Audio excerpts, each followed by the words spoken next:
উত্তর দিতে চাই, সেটা হচ্ছে জামাতে ইসলাম কেন চাঁদাবাজি করে না, কেন কোনো লুটতরাজের সাথে জামাত ইসলাম নেই। মূলত আমি প্রথমে একটি কথা বলে দিতে চাই, সেটা হচ্ছে আমাদের অন্যান্য দল যদি আমরা দেখে থাকি গত 53 বছরে আমাকে একটা দল আপনি আমাকে ইন্ডিভিজুয়াল দেখাবেন যে একটি সেবামূলক প্রতিষ্ঠান কিংবা কর্মসংস্থান তৈরি করেছে, কোনো দল পাবেন না। তাদের আইডিওলজি হচ্ছে নেতার পিছনে নেতা কর্মী ঘুরবে, জয় বাংলা নাইলে জয় বাংলাদেশ জিন্দাবাদ স্লোগান দিবে আর নেতার নাম নিবে, এটা হচ্ছে তাদের আইডিওলজি। জামাতের আইডিওলজি এটা নয়। তাদের আইডিওলজি কিভাবে একটি নতুন প্রতিষ্ঠান তৈরি করা যায়, আপনি যদি গত 53 বছরে খেয়াল করেন অসংখ্য জামাতের হাসপাতাল, অসংখ্য ব্যাংকিং সেক্টর তৈরি করা হয়েছে, যার কারণে জামাতে ইসলামের যে নেতাকর্মীরা রয়েছে পড়াশোনা শেষে তারা যদি চাকরিও না পেয়ে থাকে তাদেরকে ওইখানে নিয়োগ দেওয়া হয়, এবং যার কারণে তাদের চাঁদাবাজি কিংবা এইসব কাজে লিপ্ত হতে হয় না। তারা একটি অর্থনৈতিক ভালো একটি কাজের মাধ্যমে তাদের জীবন বাহন করতে পারে। এবং জামাতের আদর্শ এবং অন্য একটি দলের আদর্শে ভিন্ন কোথায়, আমি একটি কথা বলতে চাই, অন্য একটি দলে আপনি সেন্ট্রাল থেকে টাকা পাবেন, টাকা যদি না পান আপনি চাঁদাবাজিতে লিপ্ত হবেন। আপনি বিএনপি বলুন, আওয়ামী লীগ বলুন, ছাত্র দল বলুন, ছাত্রলীগ বলুন, সবাই একই ক্যাটাগরি। আপনি ছাত্র শিবির বলুন যদি, বা জামাত ইসলাম বলুন, এদের অর্থ উৎস কিন্তু এটা নয়। এদের অর্থ উৎসটা কোথায় আমি আপনাকে বলি। ক্লাস 9-এর একটি ছাত্র, আমার নামটা ঠিক মনে নেই, আমাদের গ্রামের বরিশালের একজন ভাই, যে ক্লাস 9-এ থাকে তার বাবা মা মারা যায়, তার পড়াশোনা সে ছেড়ে দিবে ভেবেছে। তখন জামাত যে সংগঠন তার সাথে কথা বলে তার সম্পূর্ণ ব্যবস্থা তারা গ্রহণ করে, তাকে সম্পূর্ণ শিক্ষিত করে, তাকে দেশের বাইরে পাঠায় পড়তে এবং তাকে ডক্টর বানিয়ে বাংলাদেশে ফেরত আনে। কারণ আমার প্রশ্ন, একজন বিবেকবান মানুষ জীবনেও কি তাকে যেই দলটা যে সংগঠনটা এত উচ্চ একটা পর্যায়ে নিয়ে গিয়েছে, তাকে জাতীয় রাষ্ট্রের সম্পদ বানিয়েছে, তাকে কি তার কাছে কি কোনো সাহায্য চাওয়া লাগবে দলটা থেকে? সে তো একজন বিবেকবান মানুষ, সে নিজে থেকে তার অর্থের 50% দান করে দেবে এই দলের জন্য। এই একটা কারণে জামাতের কারো কাছে চেয়ে খেতে হয় না। আর জামাতের প্রত্যেকটা নেতাকর্মী যারা রয়েছে তাদের মাস শেষে একটি অ্যামাউন্ট ওইটা দিতে হয়, জামাতে অনুদান দিতে হয়, এবং সেই টাকা দিয়ে এই যে আমি যে বললাম প্রথমে এই ছেলেটাকে পড়িয়েছে, এরকম অসংখ্য অসহায় এবং দরিদ্র ছেলেকে পড়ানো হয়, ছেলে মেয়েকে, এবং এই টাকা দিয়ে, এই আমাদের অনুদানের টাকা দিয়ে। আর আমার প্রশ্ন, যেই ছেলে বা মেয়েটা এত কষ্ট করে দলে টিকে থাকার জন্য টাকা দিতেছে, নিজে থেকে নিজের পকেট থেকে টাকা খরচ করতেছে, তাছাড়া মাস শেষে 2টা করে বই পড়তে হয়, বই পড়ে ওইটার পরীক্ষা ভাইবা দিতে হয়, 5 ওয়াক্ত নামাজ পড়তে হয়, নামাজ শেষে জামাতে কয় রাকাত পড়তেছে, কয় রাকাত জামাতে পাচ্ছে না, সব রিপোর্ট প্রদান করতে হয়। এত কষ্টের পরেও যে মানুষটা দলে থাকবে, ওই মানুষটার কি নৈতিকতা নিয়ে কোনো প্রশ্নের আর কোনো দিক রয়েছে? ওই দল, ওই মানুষটা কি কোনো স্বার্থের জন্য দল করতেছে? ওই মানুষটার ভিতরে নৈতিকতা আছে বলেই মানুষটা দলটা করতেছে। এত কষ্ট পেরিয়েও এই দলের প্রতি সে তার ভালোবাসাটা রয়েছে। এখন আপনি আমাকে কোন দিক দেখাবেন? 71-এ যে আলবদর, তারপরে রাজাকার বলে, এই দিকটা দেখাবেন? আমি আপনাকে একটি কথা ব্যক্ত করতে চাই। হযরত উমর রাদিয়াল্লাহু তাআলা আনহু তিনি যখন ছিলেন, তিনি কিন্তু মুসলিম ছিলেন না, তিনি কিন্তু ইসলাম ধর্ম গ্রহণ করেন নাই।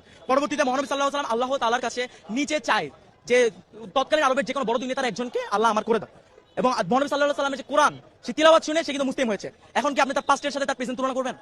আপনি এত মূর্খ হয়ে গিয়েছেন, আপনি কি চেতনা ব্যবসা করবেন? আওয়ামী লীগ এক দল বলে গিয়েছে, তারা এখন কোথায়? তারা এখন ভারতে। এবার আরেক দল যারা এখন বর্তমানে বলছে তারা কোথায়? তার নেতা লন্ডনে। যেই দলটাকে বলে সেই দলটা কি পাকিস্তানে গিয়েছে? সেই দলটা যায়নি, সেই দলটা ফাঁসির মঞ্চে হাসি মুখে দাঁড়িয়ে গিয়েছে। আপনি যদি আরো বলেন যে 71-এর কথাই আমি ধরি, যদি আসলে জামাতে ইসলাম রাজাকার হয়ে থাকতো, কেন মুজিবের সময়, জিয়াউর রহমানের সময় এই জামাতের কোন নেতাকর্মীকে রাজাকার বলে শাস্তি দেওয়া হয়নি? কেন শেখ হাসিনা আসার পর নির্বাচনের দিন তিনি নিজে গিয়ে জামাতের হুজুরের কাছে গিয়ে বলেছে, হুজুর আমাকে দোয়া করবেন আমার জন্য, আজকে আমি নির্বাচনে দাঁড়িয়েছি? সে নিজে গিয়ে হুজুরের কাছে দোয়া নিয়ে আসছে। কেন নিয়ে আসছে? এবং 96-তে সে যখন জিতে যায়, জিতার পরে সে ওই ডিরেক্ট জামাতকে রাজাকার বলে ফেলে। কেন বলে? কারণ জামাত যে ইসলাম, জামাতে ইসলাম তাদের যে বিমত, সে মতের সাথে একতা প্রকাশ করেনি। কেন করবে? তারা তো ভারতপন্থী, ভারত আমাদের সাহায্য করেছে, কেন করেছে? ইন্দিরা গান্ধীকে যখন প্রশ্ন করা হয় সে একটি উত্তর দেয়, মাথার এক পাশে ফোড়া হলে আপনি অন্য পাশে ঘুরে ঘুমাতে পারবেন, যখন দুই পাশে ফোড়া হয় আপনি ঘুমাতে পারবেন না। এর মানে কি বুঝতে পারছেন? আপনার যখন দুই পাশে ইসলামিক রাষ্ট্র হবে তখন আপনি থাকতে পারবেন না, হিন্দুত্ববাদ আপনি ছড়াতে পারবেন না, পুরো বিশ্বে আপনি মঞ্চতে প্রকাশ করতে পারবেন না। সেই কারণে তারা বাংলাদেশের সাহায্য করে। এবং তারা আমার কোন সাহায্যটা করেছে? আমার দেশে কি ওই 40-50 টাকার পেঁয়াজ আর রসুন দিয়েছে, এই আমার সাহায্য? আমি তাদেরকে মাস শেষে আমার 1000 টাকা, বছর শেষে আমি ইলিশ মাছ দিচ্ছি, আমি দিচ্ছি, তারা পুরো ফারাক্কার বানিয়ে আমাদের দিয়ে প্লাবিত করে ফেলতেছে আমার বাংলাদেশকে। আমরা কোনো কথা বলতেছি না। আরো যদি আমরা দেখি, তারা আমাদের দেশটাকে নিজেদের অঙ্গরাজ্য তৈরি করতে চেয়েছে, আর তারা আমাদের দেশের মাঝখান থেকে রেল বানিয়ে ফেলবে। এমন আমাদের ইতিহাস যা বলে, একটা রাষ্ট্র এরকম ভাবে যখন একটা দেশের মাঝখানে চলে আসে, ওই রাষ্ট্রের ওই ইন্ডিভিজুয়াল ওই জায়গাটা ওই রাষ্ট্রের আওতায় থাকে না, ওইটা যেই দেশের আওতায় চলে যায়, যেই দেশের বানায় ওই দেশের আওতায় চলে যায়। এবং তারা এই ভারতের দালাল ছিল। এবং আমি আপনাকে এখন আমার এতক্ষণের কথা সবচেয়ে বড় পয়েন্ট এখন করবো, বিএনপি। আমার আপনাদের সকলের কাছে একটা প্রশ্ন, বর্তমানে তো তারেক রহমান বাংলাদেশে নাই, তাহলে বিএনপির সবচেয়ে বড় নেতাকে? মির্জা ফখরুল। এখন আমি বলতেও হাসি পাচ্ছে আমার, মির্জা ফখরুল যদি দেশের সবচেয়ে বড় নেতা হয় বিএনপির, তাহলে গত 3 মাসে কেন মির্জা ফখরুলকে কোনো টক শোতে কিংবা কেন কোনো মিডিয়া ফেস করতে দেখা যায়নি? দেখা গেছে কাকে? সালাউদ্দিন সাহেবকে।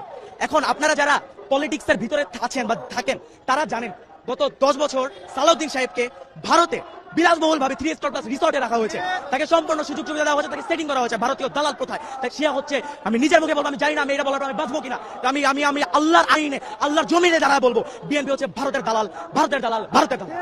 এবং যারা বিএনপির ভারতে সাপোর্ট করে না, যারা রয়েছে, যারা বিএনপির ভারতে সাপোর্ট করে না, যেমন ইলিয়াস আলী, বাবর, তারা এখন কোথায়? আমার প্রশ্ন, তাদের কি বিএনপি কে সামনে আনছে?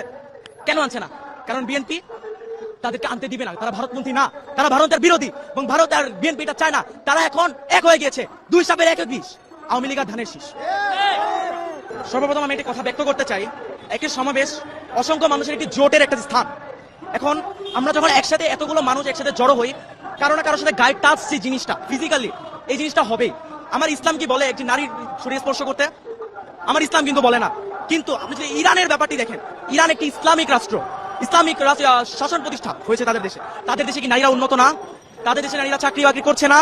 তাদের দেশ এতটাই উন্নত, তারা এতটাই শক্তি সম্পন্ন, তাদের ভিতরে ইসলামিক যে এতটা জ্ঞান ধারণা রয়েছে, তাদের আল্লাহর প্রতি ভয়ভীতি রয়েছে, তারা ডিরেক্টলি ইউএসএ এন্ড ইসরায়েলকে চ্যালেঞ্জ করতে পারে। বাংলাদেশকে বলেন, বাংলাদেশ তো ভারতের বিরুদ্ধে দাঁড়াতে পারবে না। কখন পারবে? যখন জামাতে ইসলাম এই দেশের জাতীয় সরকার গঠন করবে, তখনই যে একমাত্র পারবে। কারণ জামাতের যে প্রত্যেকটা নেতাকর্মী বলেন, এদের আসলে ভয় নেই, এরা ফাঁসির মঞ্চে হাসি মুখে দাঁড়াতে পারে, এরা খালি আল্লাহ ছাড়া কাউকে ভয় পায় না। আপনি যদি ইতিহাস দেখেন, এটা ইতিহাস আমাদেরকে বলে। এবং আপনি নারীর কথা ব্যক্ত করছেন, নারী আগিয়ে যাচ্ছে অবশ্যই, কিন্তু ধ্বংসের দিকে। বর্তমানে যেটা যুগে হচ্ছে, আপনি জায়গায় জায়গায় দেখবেন অশ্লীলতা ছড়িয়ে যাচ্ছে। সে অশ্লীলতা থেকে মুক্তি পেতে হলে জামাতকে সরকার আনতে হবে। কিন্তু তাই বলে এই নয় যে জামাত আসলে নারীরা অধিকার পাবে না, নারীরা অধিকার পাবে। আপনি যদি হিন্দু হয়ে থাকেন, আপনি আপনার ধর্ম পালন করতে পারবেন, অসুবিধা নেই। জামাত আসলে প্রফিটটা কোথায়? যারা ইসলামে বিশ্বাস করে, যারা পর্দা করে, তারা একটু সুবিধাটা বেশি পাবে, তারা সুন্দরভাবে পর্দা করতে পারবে, তাদের দিকে আড়াল চোখে কেউ তাকাতে পারবে না। এটা হচ্ছে জামাতের আশার আইডিওলজি, এবং তারা এটাই বিশ্বাস করে। কিন্তু কোন নারী যে কর্মসংস্থানে যেতে পারবে না, এমন কোন কথা জামাত ব্যক্ত করে না। আপনি যদি আমাকে দেখাতে পারেন জামাতের একটি খুঁত যদি আপনি আমাকে দেখাতে পারেন, আমি নিজে বলছি আমি ওদিন থেকে জামাতের সাপোর্ট করা বন্ধ করে দিব ইনশাআল্লাহ।